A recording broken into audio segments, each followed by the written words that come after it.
Powered by the Inside the Birds podcast. Now, live from inside the Matt Black Kia Studios, it's Football at 4. Football at 4 is powered by the Inside the Birds podcast, and it is brought to you locally by Caesars Entertainment Group of Atlantic City. Come experience the ultimate sports destinations all season long. Wild Wild West, Tropicana, Harrah's Resort, Atlantic City. Book your game day experience today at Caesars.com. I'm Mike Gill. This is the Sports Bash. This is Football at 4. Andrew DiCecco from InsideTheBirds.com. A lot of Eagles stuff kind of going back and forth with a lot of people on social media over this week. And the Howie Roseman conversation we had yesterday with Jeff Mosher's getting a lot of good conversation. Obviously, Jalen Hurts moving forward. The game this Sunday, what it means, the best matchups. Let's discuss that right now with Andrew DiCecco as he joins us for another edition of Football at 4. What's going on, Andrew? Hey, Mike, how are you? You sound a lot better today. You feeling all right? I am feeling better today. Yes, I'm feeling a lot better today. I'm kind of hanging in there. I feel like everybody's got a little something lingering around. But, a lot of good conversation this week. Jeff and I were on yesterday talking about Howie Roseman and his role in all this. And I know a lot of fans are not big Howie Roseman guys. And I'm just kind of, picking everybody's brain. I feel like everybody's got some sort of thought on, his role in this organization. And is he good at his job? Is he bad at his job? Is he average at his job? Has he done a good job this year? Where are you kind of, following and covering the job that Howie's done? Top 5 GM, no. But, when you look at top 8, top 10, certainly he has to be in the discussion, right? I mean, everyone is so quick to look at the draft and some of his misses, but he's largely, a lot of these guys, look at Fletcher Cox, Lane Johnson, Brandon Graham, Derek Barnett, who had 5 sacks, by the way, in the 2017 Super Bowl season. Andre Dillard is a starting left tackle, probably not here in Philadelphia, but he will be elsewhere. Say what you will about Carson Wentz, but he was a pivotal role in that Super Bowl team and is a starter on a Colts team poised for the playoffs. We can go on and on and on. It's easy to nitpick and look at some of the guys like the Marcus Smiths and the Danny Watkins and the J.J. Arcega-Whitesides, and players of that fabric. But, there's a lot more that goes into the profession, into the job, than simply just the draft, right? I think he's great with handling contracts. I think that a lot of his free agent signings and trades have worked out favorably. So when you really stack him up and you really look at all the other angles and all the other GMs and his peers in the NFL, I think when you look at the track record and just the overall consistency of the competitiveness of the Eagles by and large, you have to really classify Howie Roseman as to me, a top 8 or top 10 GM in the NFL. Because you're a big draft guy, and you say if you miss on this guy, what? I think this is an interesting conversation I was having with a buddy of mine the other day. Okay, what to you constitutes a failed pick or a miss? Is it just taking a guy who's not good? Because, I look at a player, like Marcus Smith, who just, they overdrafted him, right? He was just taken way too high than what the projections say. Is it overdrafting a guy? Or there's someone like Derek Barnett, Barnett's probably not a great, or Dillard. Dillard's a better example. They take Andre Dillard.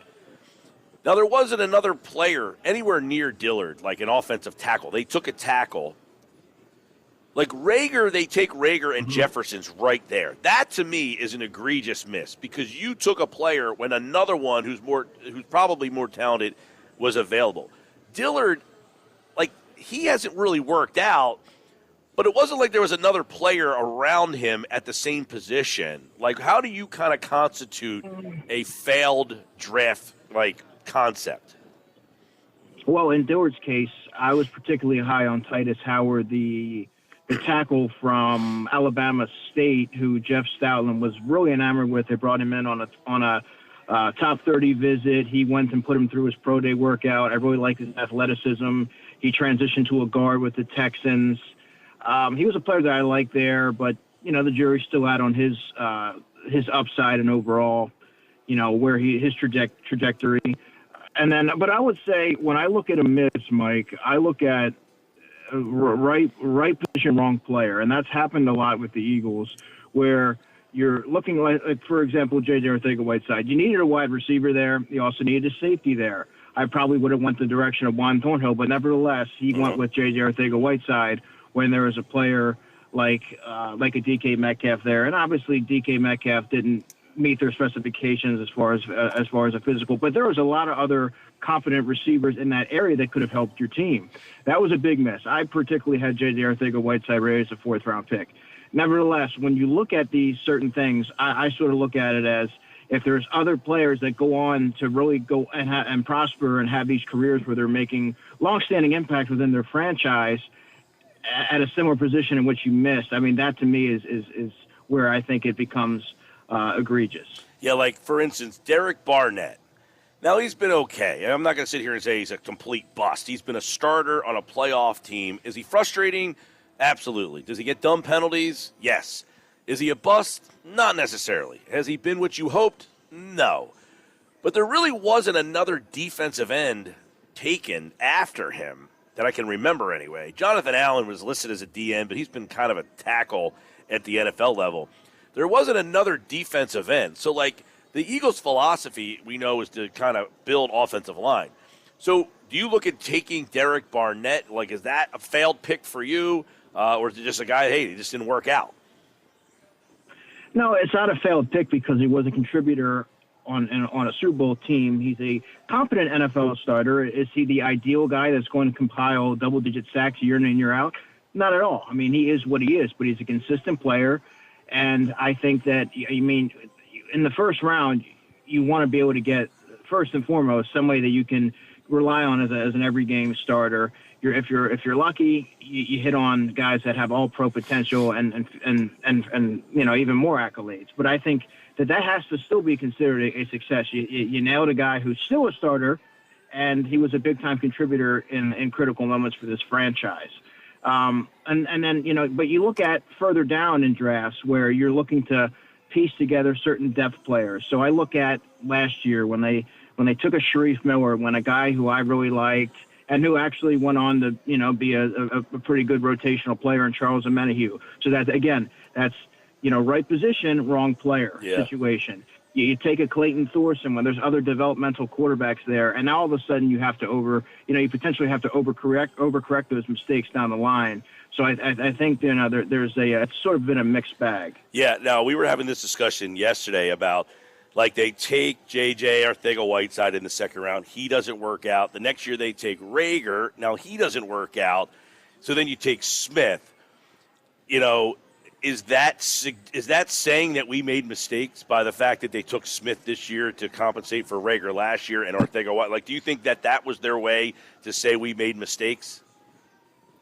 I do, yeah. I mean, that's because if you address that adequately in prior years, you're able to reinforce the defense. You're able to really invigorate other areas of your roster that, quite frankly, needed it more than receiver. I mean, in some aspects. And because you keep swinging the bat and missing, you have to all of a sudden, a receiver becomes a priority because you realize, okay, well, we don't know what we have in Rager. That's a big question mark. And J.J. Arcega-Whiteside's not working out. So we have to hit on this pick, and it's got to be a guy that we're 100% sure on. But you don't have to make that move, that frantic move, if you nail, obviously, your previous draft picks.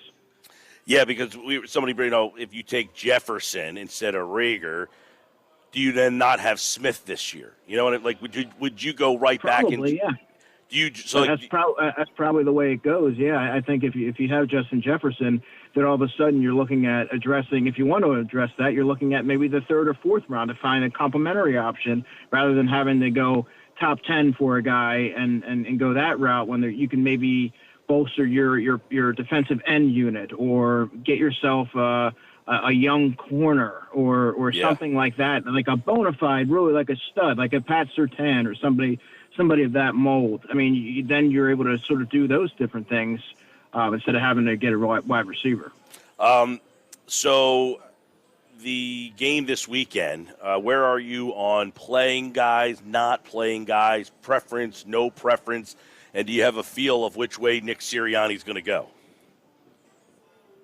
I think Nick Sirianni's going to. I mean, if I had to guess, I would say probably you're going to see a decent amount of starters play, maybe for just a little bit. I don't know that there's any advantage really to playing these guys and exposing them to potential injury. Like for me, I would, if it were up to me and I'm running the team, I'm putting Gardner Minshew in a quarterback. I'm putting the reserve offensive line in there because the offensive line is such a monumental part to what the Eagles really. It's the key to their success on this postseason run. You can't afford to have a banged up Jason Kelsey, a banged up Lane Johnson, or anybody sort of Jordan Mailata, God forbid. I mean, you have to make sure almost essentially in bubble wrap as you get into that. Guys like Darius Slay don't need to play. I mean, well, we know Cox should be out there. You got to keep these guys fresh because they, particularly in the trenches, Mike, which is really where the Eagles are going to make their mark in the postseason. And we know, Andrew, you could probably name all these guys because I don't know that I could. They have plenty of defensive backs hanging around that could get some field time this weekend between like Mac McCain and Vince, some of the guys. Jay Gowan and Kerry Vincent. Yeah, I mean, give Marcus Epps an extensive look. And, I mean, these are certain players that probably could use some extra experience, especially going into the offseason. You want to at least have some sort of NFL game film in real live situations that you have to gauge off of going into the offseason and what you have and able to really be able to assess it in that regard. So there's a lot of benefit to playing some of these guys. They've stockpiled them, like you said. So, I mean, why not, turn them loose a little bit and see what you have? Yeah, I know that they got plenty of guys there. They have a lot of guys, I feel, on the defensive side of the ball that could get some looks this weekend. On the offensive side of the ball, they're already pretty deep at the guard position in terms of losing guys. But I agree with you. I'm not taking – my point was – because normally in this, hey, do you play rest guys? Like, I don't really have do what you want. But in this situation, they've played – this would be their fourth game in 19 days. I feel like that's a lot, and I felt like their offensive line has been so banged up over the years. If I make it to the finish line with them healthy, that's a big win for me because now that changes. Like, if I played in the playoffs, my game plan is I am using my star. My star is my offensive line, and let's see if I can steal a couple games with that offensive line. So I cannot afford to lose any of those guys. 100% agree. You got to keep the offensive line healthy. That is going to be their key. If should they want to advance, or should they be able to advance in the playoffs, it's going to be because they're riding the shoulders of that strong offensive line, and you really need to keep them protected and don't expose them to potential injury in a game that really doesn't mean anything. Quite frankly, get these younger players reps. We saw how crucial that was to getting younger players reps. Look at guys like Jack Driscoll, Sua Opeta, Nate Herbig, guys that we've talked about that were pressed into duty at a necessity last season, but they were able to step in. I think logging these snaps this week for a lot of these deep reserves is going to be very valuable moving forward, in varying capacities. Yeah. The Jalen Hurts, I have kind of said, I put my neck out there. I'm ready to roll with Hurts again another year. I think I've seen enough to say give him another shot. I'm not saying he's my 5 to 10 year guy. That I don't know if I have an answer to yet. But I'm ready to roll with him for another year because it's going to come up a lot. And we're going to be talking about this till April. They got 3 picks. What are they going to do? Are they going to trade for a guy? I would say this. I'm open to a trade if the right trade's out there, which I'll throw a couple your way and see what you think. But in this draft, I'm not taking a guy. I've already made my decision. I'm ready to roll with Hurts for another year. Have you got to a point yet? Yeah, I think if you're the Eagles, that's a no-brainer. I think Jalen Hurts has shown you enough. Between him and Nick Sirianni, they've sort of invigorated the Eagles in that second half surge. They were prominent fixtures in being able to pull this off and put them in position to be a playoff team. That's really encouraging when you're looking at just the sheer youth of that head coach and quarterback tandem and what he's really the growth and the things that he's shown, the intangibles that he's shown over the course of the season.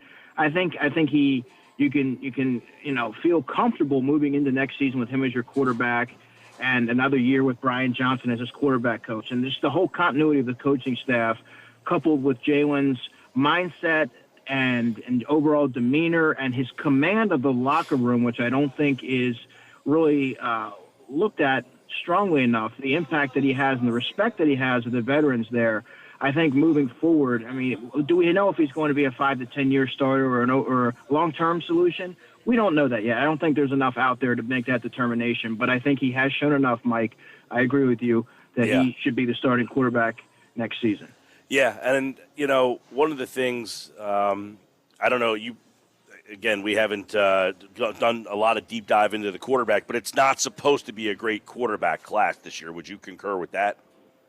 Yes, there's not a quarterback in this draft that you can say is an exponential upgrade over Jalen Hurts. So to be able to take a quarterback wouldn't make a whole lot of sense if you're the Eagles. Okay, so if they were to do, would you value your draft capital, your 3 picks, or would you say, hey, I'll give you 3 picks for Aaron Rodgers? I wouldn't do that. I wouldn't. I mean, as great of a quarterback and as a franchise-altering type of player as Aaron Rodgers is, the Eagles still are deficient in several areas of their team that they really need to solidify in order for them to take the next step into where they are, as a franchise. There's no building blocks on defense that you can really hang your hat on outside of maybe a Josh Sweat. The jury's still out on some of the younger players, but I mean, you need to. There's going to be some high-end pass rushers that you really need to get, and then younger defensive backs. You have to get younger and get some cornerstones in that area. So that I would invest my resources in those areas rather than trying to get a veteran quarterback and throw a Hail Mary, so to speak. Yeah, Andrew DiCecco, Football at 4. The Deshaun Watson thing. You giving up any? If it's resolved and there is a definitive resolve, is that somebody you're giving up multiple picks for?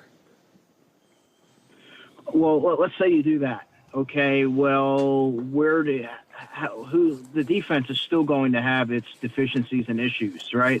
We're still going to be having the same conversation in all likelihood of Jonathan Gannon and why isn't he more aggressive? This, that, the other thing.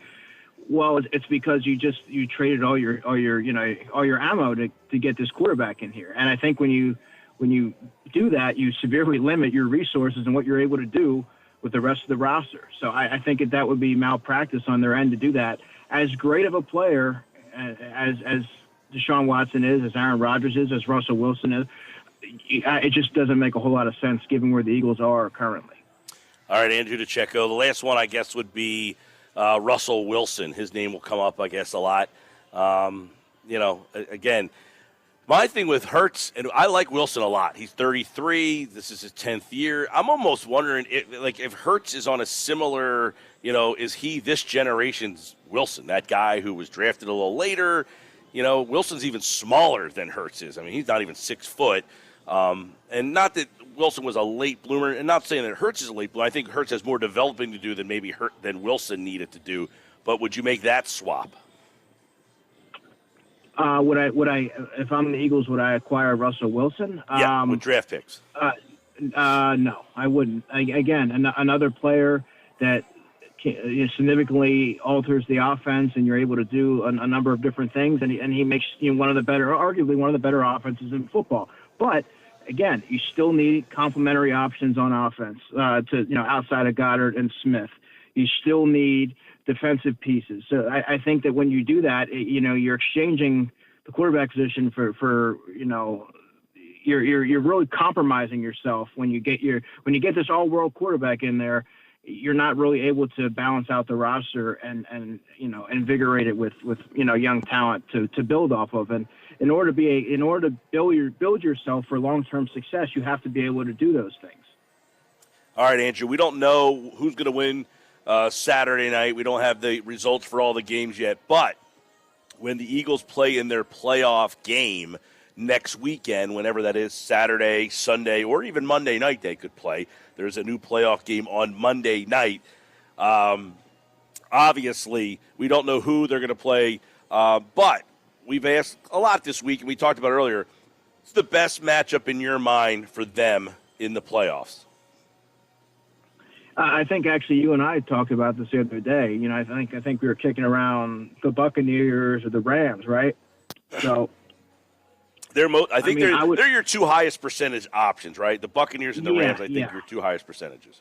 Right. So if I'm looking at either team, and they both have different areas in which the Eagles could exploit, I'm still going. If I'm the Eagles, you have to like your odds a little bit better going against an inexperienced Matthew Stafford in a high pressure situation versus going against a veteran like Tom Brady. Yeah, I get that there's a lot of areas to exploit with Tampa Bay as well, and there's that turmoil going on with Antonio Brown, the fallout there. So there could be a little bit of a potential distraction still by that point. But still, I mean, even though the Rams have a largely better, more well-rounded roster, particularly on the defensive side, I still think you want to take your chances going against Matthew Stafford and applying pressure on him and letting the chips fall where they may. Right, and then if you win, I think if Philadelphia wins, they would play Green Bay, correct? That would be the matchup as the 7. You would play the 1. And Green Bay doesn't stop the run too well. That would be an interesting conversation to have on another edition of Football at 4, which is in the books right now. Andrew DiCecco, and, of course, you can check out all his work over at InsideTheBirds.com and listen to the Inside the Birds podcast with Jeff Mosher, Adam Kaplan, who will be on tomorrow's show for Football at 4. All right, Andrew, enjoy the rest of the week, man. You too, Mike. Talk to you next week. Yeah, man. He'll be back on Tuesday to get ready for the playoffs, and we'll talk more football with him